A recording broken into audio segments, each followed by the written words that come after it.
কালকে কিছু মেহমান খাওয়াবো, ইফতারি করাবো, তৈয়ারি করব, তাই গুঁড়া আলু আনছি। গুঁড়া আলুগুলা সিদ্ধ করলাম, এগুলা বসে বসে এখন রাত্রেই ছিলে রাখবো, কারণ কালকে একা পারবো না এতগুলা। একা মানুষ এত সামলাতে হয়, সমস্ত কিছু সংসারের দায় দায়িত্ব একা আমার সামলাতে হয়।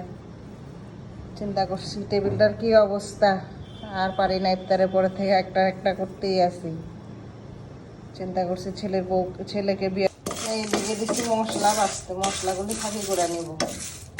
আমি সবসময় বরাবরই মশলা ফাঁকি করে রাখি একবারে কিনে, কিন্তু কালকের জন্য মশলাগুলো একটু ফাঁকি করে নেব।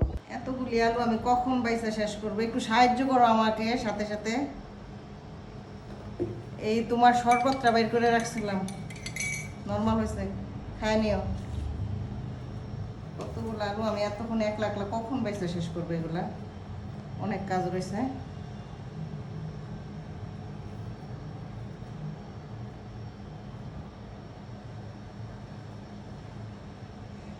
এখনই হাত ব্যথা হয়ে যাচ্ছে।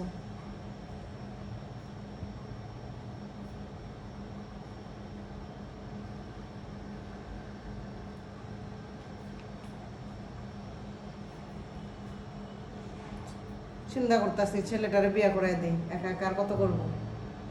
আর ছেলেরে যদি বিয়ে করাই দেই, এখন কি বউ আমাকে সাহায্য করবে না আমার উল্টা বউকে সাহায্য করতে হবে? বলো, এখন যে জামানা পড়ছে।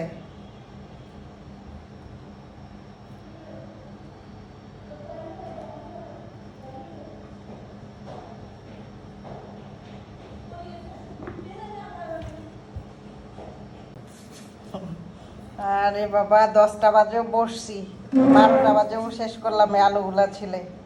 যাক, তাও আলহামদুলিল্লাহ কমপ্লিট করে উঠতে পারছি।